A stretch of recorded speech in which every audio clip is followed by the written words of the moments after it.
Hola compañeros, os doy la bienvenida al nuevo curso que hemos generado junto con los compañeros de Pfizer. En él vais a poder ver dos bloques. Vais a participar primero en una serie de preguntas y respuestas con un experto, una conversación muy informal donde os vais a introducir en diversos temas de la ecografía torácica. Posteriormente, en un segundo bloque, vamos a desarrollar un caso clínico con el que podáis poner en práctica todo lo que os hemos enseñado en los minutos anteriores. Posteriormente, os harán llegar a casa, vía email, una serie de mensajes claros que quiero que os llevéis en cada uno de estos temas. Espero que lo disfrutéis. ¿Qué queréis empezar? ¿Por cavidad pleural o por disnea? María José. Disnea. Venga, pues perfecto. Pues primero hacemos un poco de ponencia y luego un caso clínico de cada cosa.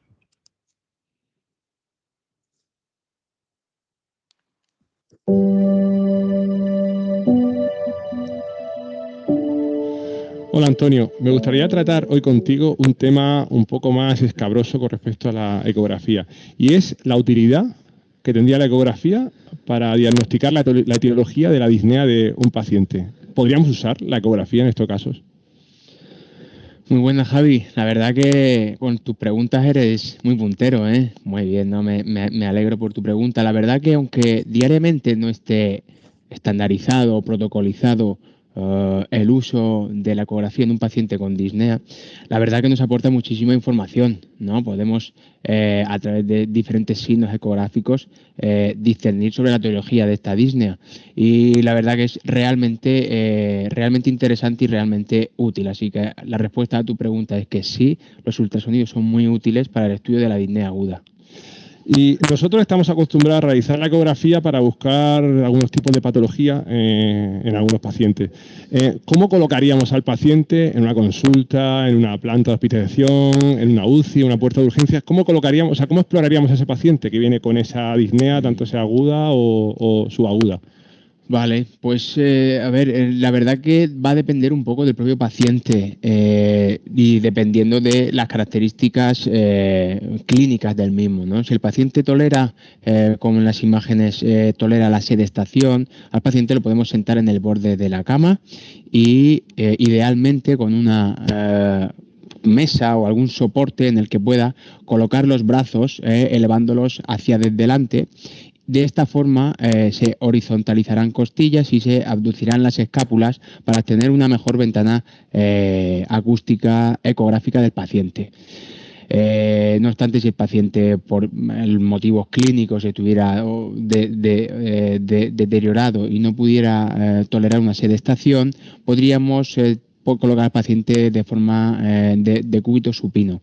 También puntualizar que dependiendo de la patología que sospechemos, pues por ejemplo en el caso del neumotórax sabemos que el aire se va hacia los apex pulmonares, entonces también sería útil colocar al paciente en decúbito supino a 30-45 grados para poder estudiar de esta forma mejor la presencia o ausencia de deslizamiento pleural, lo que nos va a orientar hacia el neumotórax. También me gustaría decir que no solo nos puede ser útil la exploración del tórax, sino que también la exploración de la vasculatura de miembros inferiores nos puede aportar mucha información, ya que podemos diagnosticar la trombosis venosa profunda y con esto orientar hacia la etiología de la disnea que pueda presentar el paciente a nivel pulmonar. Entonces, ¿cuáles serían las causas más frecuentes que nos podríamos encontrar en una ecografía de un paciente que venga con disnea, como he dicho antes? ¿Qué causas más frecuentes te suelen encontrar tú cuando tienes un paciente con una disnea y le haces una exploración, por ejemplo, en tu consulta o cuando estás de guardia o cualquier cosa? Vale, pues la verdad que nos podemos encontrar con mucha patología. Con los ultrasonidos podemos ver muchas características y que nos pueden ayudar y aportar mucha información. Por ejemplo, una de las más frecuentes, digamos una de las patologías, la patología Princeps, que puede ser valorada por ecografía, es el derrame pleural. De hecho, en comparación con las radiografías de tórax, el derrame pleural aporta mucha más información. Incluso podemos diagnosticar derrames pleurales de mucha menor cuantía respecto a la placa de tórax. Hablamos que nos hace falta del orden de 100-150 centímetros cúbicos en una proyección lateral de una radiografía de tórax para poder empezar a ver un pinzamiento de seno costofrénico. Sin embargo, con ecografía, con apenas unos 20 centímetros cúbicos ya podríamos ver pequeños derrames pleurales. En estos vídeos que os presento, por ejemplo, en el de la izquierda, vemos un derrame pleural a continuación de una silueta cardíaca con unas cavidades cardíacas realmente dilatadas. Fijaros toda la información que nos puede aportar esta ecografía. En el caso de la derecha, esta derrame pleural vemos que es masivo y que compromete una telestasia pasiva subyacente del pulmón. Vale, Antonio, hemos hecho la ecografía, hemos visto que el paciente tiene un derrame pleural, pero ya que estamos, la ecografía podría orientarnos, ya que tenemos al paciente delante, qué etiología es el culpable de ese derrame para poder darle un tratamiento adecuado. Sabía que me ibas a hacer esa pregunta y tengo la respuesta. Efectivamente, la etiología del derrame pleural se puede discernir mediante ultrasonidos, y aquí os traigo unas diapositivas para intentar lanzar un poquito de luz en este aspecto, ¿no? Encontramos 4 patrones de derrame pleural que, como hemos dicho, pues nos pueden ayudar a diferenciar la etiología de uno respecto a otro. El primer patrón que os presento es este patrón anecoico, es decir, sin ecos en su interior. Como veis, es un líquido completamente negro, oscuro, ¿no? En este caso, nos orienta hacia derrames pleurales tipo trasudado, es decir, en contexto seguramente de descompensación cardíaca. El siguiente patrón que os quiero presentar es el homogéneamente ecogénico. Veis que difiere del anterior, en el que, porque ese líquido pleural tiene muchos más ecos en su interior y de manera homogénea. Esto ya nos orienta más hacia un derrame pleural tipo exudado, y con ello el diagnóstico diferencial que podemos encontrar respecto a los trasudados, ¿no? Paraneumónico, neoplásico, tipo empiema, en fin, múltiples, ¿no? El siguiente patrón del que quería hablar es el derrame pleural complejo septado. En este lo que vemos son una cantidad de tabiques de fibrina en su interior, y la ecografía en este caso nos aporta la información, nos aporta el hecho de tomar la decisión de poner un drenaje pleural en este paciente e instilar fibrinolíticos tipo uroquinasa para poder deshacer todos estos tabiques. Si no, ese derrame pleural muy difícilmente se va a solucionar. Suele estar en contexto este patrón en contexto de derrames pleurales infecciosos, digamos ya avanzados. El último patrón, que lo vemos con menos frecuencia, es el complejo no septado. La característica que tiene es que en el seno de un derrame pleural o bien anecoico o isocoico encontramos algunas zonas en el interior más densas, con más cantidad de células, de proteínas, de material. Y también es un signo muy característico de los derrames pleurales tipo neoplásico. Incluso también podemos encontrar este patrón en los hemotórax o incluso en algún empiema. Las causas más frecuentes por las que acuden los pacientes a un médico para una atención por disnea son la neumonía y sobre todo a veces el neumotórax, que nos requiere una actuación muy rápida, muy ágil. ¿Nos valdría la ecografía para tomar decisiones sobre estas patologías sin tener que recurrir a otras técnicas de imagen como una radiografía o un TAC? Pues Javi, la verdad que sí, ¿no? Digamos, como tú muy bien has dicho, estando en la consulta en la que dispongamos de una herramienta tan útil como pueda ser la ecografía, pues nos va a aportar muchísima información, ¿no? Como tú muy bien dices, no hace falta trasladar al paciente a realizar ninguna otras pruebas complementarias. Con una ecografía podemos diagnosticar de patologías de disnea aguda, como puedan ser una neumonía, con las características ecográficas típicas de esta neumonía, como son la hepatización pulmonar, broncograma aéreo y broncograma fluido, y el derrame pleural asociado en el caso de que lo presente. Aparte, tú muy bien has dicho que podemos discernir o podemos objetivar neumonías, pero también neumotórax. En el neumotórax lo que vamos a ver es la ausencia de deslizamiento pulmonar, ese signo tan característico que objetivamos cuando hay un desplazamiento de la pleura visceral sobre la parietal. Y en este caso no lo vamos a poder objetivar, y si trazamos el modo M en ese deslizamiento pleural, lo que vamos a ver es cómo no nos encontramos el signo de la playa. que es un signo normal, sino que vamos a encontrar el signo de la estratosfera o signo del código de barras. Como podéis ver, son una serie de líneas rectas que transmiten la ausencia de desplazamiento de la pleura visceral sobre la parietal. Normalmente al paciente, como hemos dicho, lo podemos colocar, dado nuestra sospecha clínica, en posición de cúbito supino, unos 30-45 grados, ya que el aire va hacia los ápex pulmonares y de esta manera vamos a poder evidenciar mejor los signos de neumotórax. Con esta diapositiva pretendo explicar un poquito mejor el concepto patológico que os acabo de describir, donde vemos cómo el paciente con la inspiración sí que habrá desplazamiento de la pleura visceral sobre la parietal y por tanto vamos a ver el signo de la orilla del mar. Sin embargo, cuando no haya este desplazamiento, lo que vamos a objetivar es el signo del código de barras. Veis cómo la pleura ya no habrá contacto entre la pleura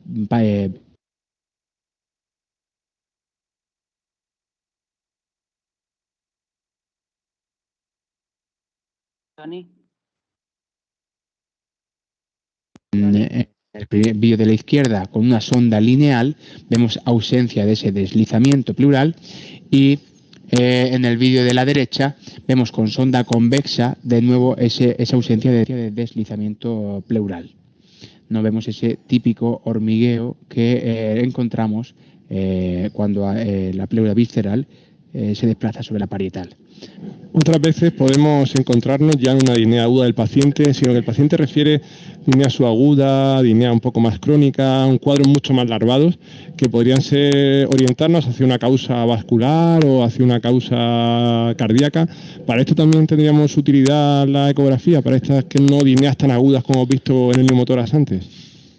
Pues de nuevo, Javi, la ecografía nos resulta útil en estos casos. La verdad que sí, ya vamos viendo cómo los ultrasonidos aportan mucha información y en diferentes patologías. Entonces, uno de los casos en los que nos puede ayudar, por ejemplo, sería patología tipo vascular, como has comentado, tipo tromboembolismo pulmonar. Aquí los signos ecográficos que vamos a objetivar pues son, sobre todo en el caso de que este tromboembolismo pulmonar haya generado infartos pulmonares periféricos, los vamos a ver como imágenes triangulares con tendencia a ser isocogénicas por ausencia de esa vascularización de la zona del parénquima pulmonar periférico. Aparte, suelen tener esa morfología triangular que corresponde a la zona que da vascularización, esa zona distal de irrigación. Aparte, esto compromete ausencia o disminución del sliding pulmonar, porque claro, ese pulmón infartado, esa zona de parénquima infartada, no va a deslizar tan bien como corresponde. Casos incluso, como en este vídeo de aquí, podemos ver esa ausencia de deslizamiento pulmonar. Y por último, decir que en el tema del tromboembolismo pulmonar nos es realmente útil el Doppler. Y aquí os pongo dos ejemplos de cómo se vería a la izquierda una neumonía mediante color Doppler. Veríamos la vascularización en su interior. Es un Doppler que tiene tendencia a estar aumentado. Sin embargo, en el tromboembolismo pulmonar, como es lógico, vamos a encontrar ese color Doppler disminuido. ¿Por qué? Porque no hay irrigación. Hay un trombo que provoca el cese de esta irrigación. Y la imagen de la derecha vemos justo el vaso aferente que corta y deja de irrigar la zona periférica del pulmón. También, en el caso de que sospechemos el tromboembolismo pulmonar, sería muy interesante estudiar la vasculatura de miembros inferiores para poder objetivar si hay asociado o no un tromboembolismo, un tromboembolismo venoso profundo. Y para esto también la ecografía nos es útil. De nuevo, otra utilidad que presenta la ecografía. En este caso, pues exploraremos al paciente tumbado. Le vamos a explorar los miembros inferiores en la vasculatura y en el caso de que encontremos trombosis venosa profunda, lo que vamos a objetivar es cómo los vasos tienden a no colapsarse cuando apretamos con la sonda lineal, en este caso seguramente que sea la mejor para explorar la vasculatura. En el caso de que esté ausente, sí que la vena tenderá al colapso y descartaremos su signo de trombosis venosa. Me has preguntado sobre otras patologías que puedan causar disnea, pero de manera un poquito más larvada, ¿no? Pues la ecografía también nos puede resultar muy útil para poder discernir signos ecográficos que nos orienten hacia insuficiencia cardíaca. Y en este caso vamos a hacer especial referencia a las líneas B o colas de cometa. Las líneas B lo que nos traducen es el espacio intersticial que hay en el parénquima pulmonar. Por tanto, unas líneas B aumentadas nos van a orientar hacia diferentes patologías, como puede ser la insuficiencia cardíaca, como podéis ver en el vídeo. Hay un aumento de líneas B por campo ecográfico de 3 o más líneas B, ya se considerarían el número patológico. Y no solo eso, sino que dentro de la línea B pues existen diferentes tipos de patrones, patrón B3, patrón B7. Pero ahora mismo un patrón B, que significa que hay una ocupación alveolar o intersticial por agua en este caso que me estás contando, ¿no podría verse también en una patología intersticial que también viene con una clínica subaguda de disnea? A pesar de que podamos diferenciarlo con una buena historia clínica, pero en la ecografía también podríamos ver diferencia entre esas dos patologías.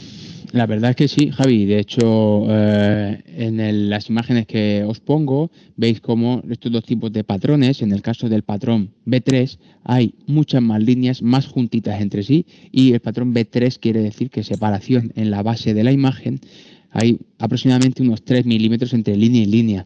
El B7, que es el otro tipo de patrón, sin embargo, tiene aproximadamente de separación 7 milímetros entre líneas en la base de la pantalla.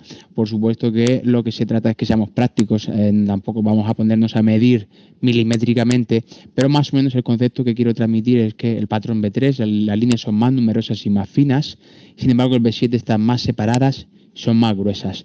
Este patrón B7 lo que nos orienta es hacia una patología más tipo intersticial, tipo fibrosis de pulmón, o también en algunos casos a linfangitis carcinomatosa. Aquí os lo pongo en los vídeos para que podáis diferenciar cómo a la izquierda el patrón B3, líneas más finitas, más juntas, orienta hacia insuficiencia cardíaca. Sin embargo, el patrón B7, el de la derecha, podemos orientar más o nos puede aportar más información sobre neumopatia intersticial o sobre linfangitis.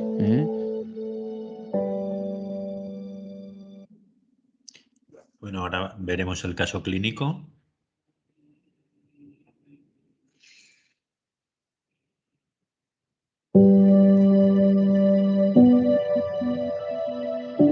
Antonio, me parece súper interesante el uso de la ecografía para el estudio de la disnea. Mi gran pelea de hace ya unos cuantos años es que en el futuro todos llevemos un ecógrafo en el bolsillo, pero por lo menos que empecemos en la consulta. Para mí el ecógrafo debería casi sustituir a un fonendo en una consulta. ¿Tienes algún caso de una consulta que hayas tenido últimamente? Que lo mismo puede valer un neumólogo, un médico internista, a un médico de urgencias, a primaria, lo que sea, que nos pueda orientar el uso de la ecografía en estos pacientes.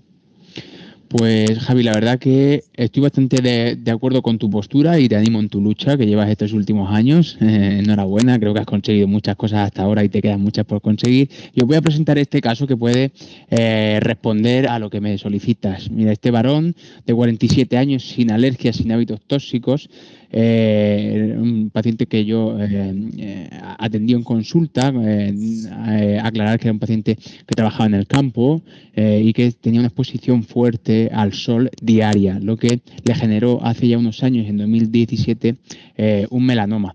No tenía otros antecedentes de interés. ¿Vale? Entonces el paciente, en este caso, pues lo derivan para valoración de disnea, y lo que el paciente contaba era una disnea progresiva, asociaba un dolor fuerte en la base costal derecha, y en los últimos días había aparecido fiebre de hasta 38,5 grados centígrados. También los días antes pues había tenido clínica infecciosa respiratoria, todos con expectoración.